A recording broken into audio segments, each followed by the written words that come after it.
Intermediate category या ॿियनि jobs जी mock taste तव्हां कीअं ॾेई सघो था।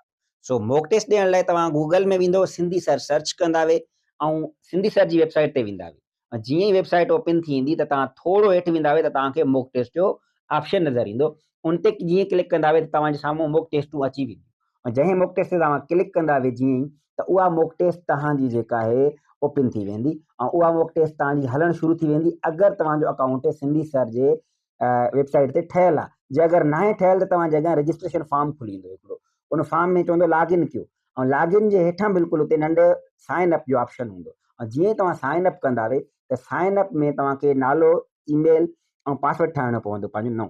ऐं इहे जीअं एंटर कंदावे त इहो पासवर्ड ऐं जेको ईमेल आहे इहा तव्हांखे यादि रखणी आहे पंहिंजी।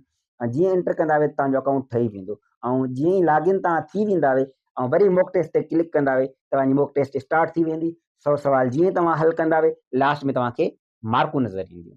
Thank U very much.